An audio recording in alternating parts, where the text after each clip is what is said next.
Hey and welcome back to the channel. Today's video we'll talk about the LiPULS mini lithium iron phosphate 12 volt 100 amp hour battery.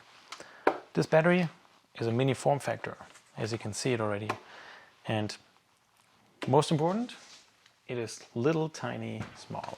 And as you remember, we had its friend, the LiPULS G24 Group 24, tested last time. There's a video up there as well, same brand. I'm really curious what's inside. I'm really curious how the capacity is of this unit, as well as how it competes to other brands in a mini form factor. So we'll get into that in this video. I don't have a lot more information about this LiPULS mini so far, but everything I know is it's a lithium iron phosphate 12 volt 100 amp hour battery, and the form factor is outstanding. Outstanding in terms it's really small, it's really tiny. And this is quite impressive. At the time of recording, this battery costs $229 or round up $230, and there is a coupon $20 off. They state it's around 20 pounds. Here are the measurements. So it's a mini battery, and the competition, as you remember, also have some mini batteries in the meantime online. It says it's a grade A cell, and as always 10-year lifespan, 4,000 plus cycles, advanced BMS. It also says it's perfect for 30 to 70 pound trolley motor. I can't test that one. You can do a 4P, 4S configuration, so 4 parallel, 4 serial, which brings you up to 51.2 volts in total in the battery pack if you want to purchase multiple ones of this one. The great advantage of this battery though, and that's what I've done already with some competition from competitor batteries, I was putting them together in parallel or in series, whatever your setup is, and I did put them in my car. I used them in a 12 volt 200 amp hour configuration in my case, and I was able to just use the entire 200 amp hour and recharge it, which was quite refreshing and great and nice. So in this case, I'm really curious. On the pictures it shows it has prismatic cells. I'm curious about this. I do not know if that's the case. One thing I noticed when I was lifting it up, you can see here the gap. So let me say it like this. Usually they use a lot of glue, so that is something I mentioned to the manufacturer. So I'm pretty sure this will not happen again, because usually there's so much glue, it's so hard to open them at all, but we'll get there as well. First thing we'll do, since I do not know if there's any high temp or low temp cutoff, we'll test it. We'll see when we open it up if that's the case. We'll also do a capacity test. And what else? Is there anything else you want to see? Well, real life use case, of course, for those mini batteries, in my opinion, is because the form factor is so great that you can just have 1, 2, 3, or 4, put them together, and wherever car camping, camper van, they will store greatly somewhere. But first thing, we'll do a capacity test and see how it performs. All right, so you might notice setup already. Here we have my smart shunt. Back here, there you can see the mini battery from LiPULS or LiPULS. So additionally to that, we have the app here. So there we go. And I think we should be good to go to just start it and see what's happening. So I do have, as mentioned, a smart shunt here. We have an inverter connected, and then we have a charger connected, which is charging another battery, and we're using just the power from, you're right, from our LiPULS mini battery. So let's get us started. Let's turn on the inverter and see what's going on.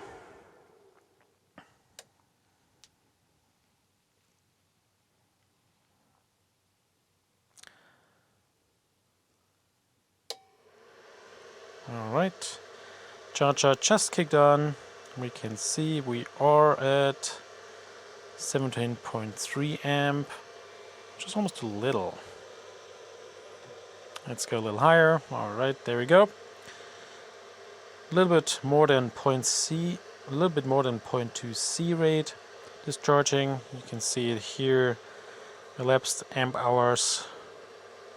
That's what we'll focus on later, and I'll come back as soon as this is done, and we'll see if we can reach the 100 amp hours with this mini. This looks pretty good, I feel like. Let's see how much we can pull. 91 amp-hours. And let's go. Finish line.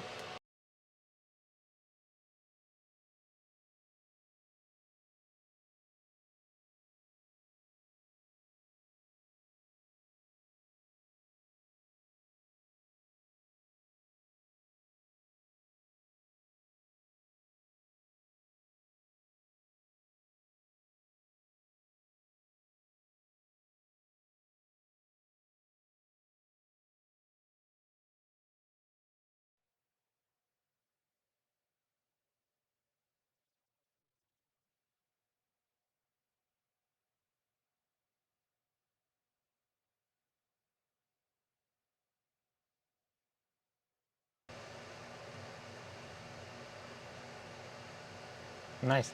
Just past the 100 amp hours. Just a little way to go. Let's see how much we can actually pull out of this battery.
Alright, so I think I'll stop here because we're below 10 volts, but we reached 104.75.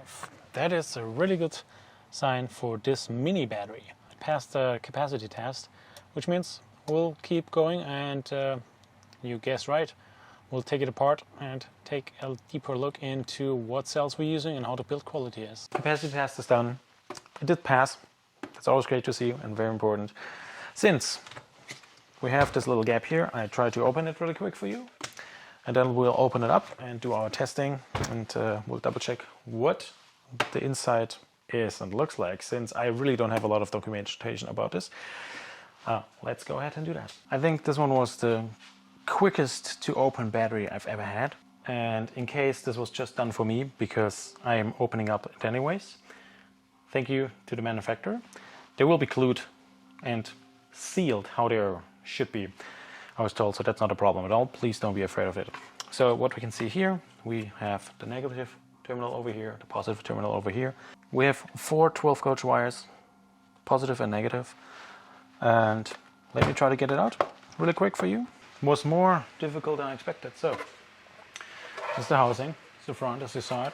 Had to cut it open because they had some 2 of those sticky self-adhesive or whatever, and also foam board down here on both sides. One sticks to the battery cell still, and this one's off the battery. But you can see this is where this is where the heat switch actually pressed in on the bottom.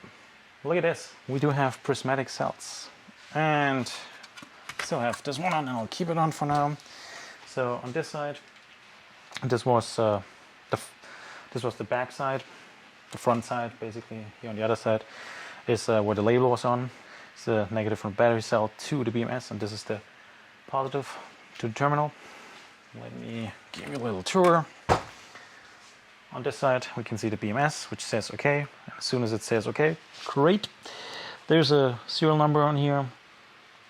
There are some bolts. They were touching the plastic housing, and this wire and those wires are pretty good bend around, but still they have a hydraulic crimp here, which is nice to see. Let me get you closer also. Here we have some glue, as we always have, as I mentioned, here on this side of the cell negative. This one holds it tight in place. Hydraulic crimp, as I mentioned, 4 wires together, 12 gauge. Same here, hydraulic crimp, it looks like, yep, to both negative sides. Same here on the other side, where those negatives, they are a little harshly bent. Those 2 wires up here, but they work. And you can see what's interesting, what's very interesting. We can see those red marks here. You can see the red marks. So those red marks, there's also here on the terminal red marks. They don't align. Same on here, same on here. Almost aligning, but not. Same here. I'm not sure why that is the case. But when you have marks, like a mechanic, you mark it so you see it's not moving, right? So in case they marked it, they would have moved, which would not be good. So everywhere is glue except for those 4, so would be great to have as well, but yeah. So then let me shift it up here, because so this one's the high temperature switch, most likely, which I talked about, which goes up here, glued up here, so that's good. Then we have the balance leads, one for the negative and everything else for the positive. They circling around here, we have them wrapped in here with this tape. So that means we'll take this one. So this one is labeled 65 Celsius most likely. And we'll do a test in a second. Here on this side we can see prismatic cells, 4 of them, which is great to see. 100 amp hours prismatic cells, no pouch cells, and also no cylindric cells, so that's nice. Here we have the packing tape, which is all around here as well, so they hold pretty steady. And then, yeah, we're back here, the side where we started. It's hard. Oh, yep, that's good. So I can get at least a little peek in here. So there we have a QR code. Oh, that's nice. So I can immediately see. Here we have the EVE cells. Interesting. Oh, EVE power, nice. 100 amp hour. They're from March, looks like. Jingmen production city. Cool. So that is really nice to see. So I try to get you a better picture here. Yes, that's what it looks like. Negative terminal here on this side. Then we have the battery. We have the bus bar. We have the balance lead. They are soldered on the balance leads.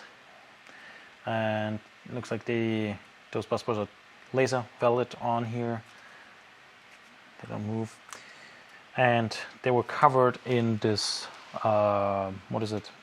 This high density foam, or more dense foam at least, and which had adhesive on the other side, so it was glued on and is also protecting and should have isolated against the plastic wall, looks like.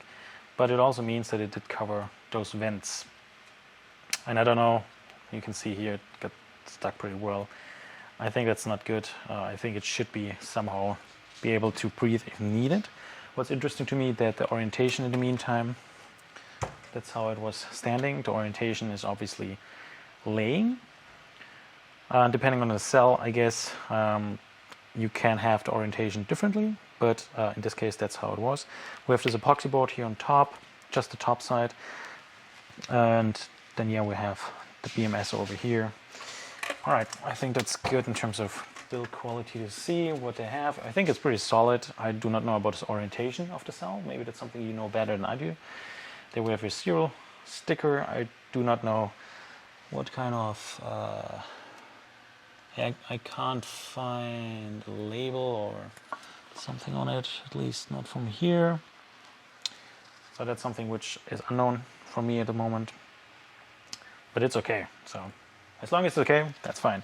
Let's do the high temp cutoff because there's no low temp. Turning on the charger.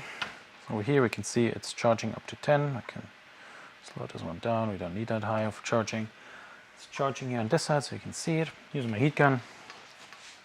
Heating up.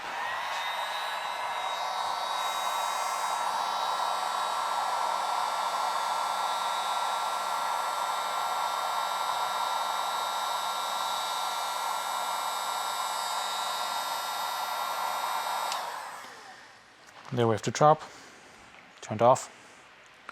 Let's see if it can come back on. And it comes back on and charging. Perfect. So the high temp cutoff works. I didn't see any low temp probe, so no low temp sensor, nothing which can help to stop working when it's low temp. Which is sad to see. As always, it feels like it's just one little wired temperature sensor. Why don't you have that? That would be great. That's about this battery. Let me get it back up so you can see what the actual name of it is. Alright, that's about the LiPULS mini battery, 12 volt, 100 amp hour. It is amazing, small, form factor I told you already. You can just put in your car, like I did in this video, and you can just use it, orientation like whatever you prefer.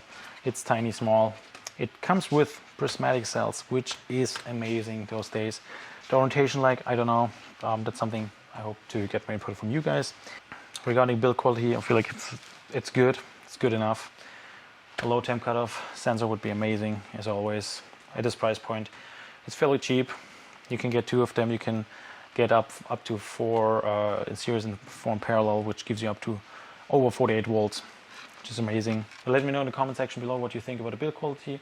Is there anything else you want to see, any other tests? Does it help you to decide on what kind of battery you want to go with? When you see those EVE cells built in here, what do you think about it? I'm really curious about it. Leave some comments below. If not, thanks for watching. I hope to see you subscribe to the channel, like the videos. This helps me a lot to understand what you like to see. If it interests you or not, thanks for watching. Tschüss.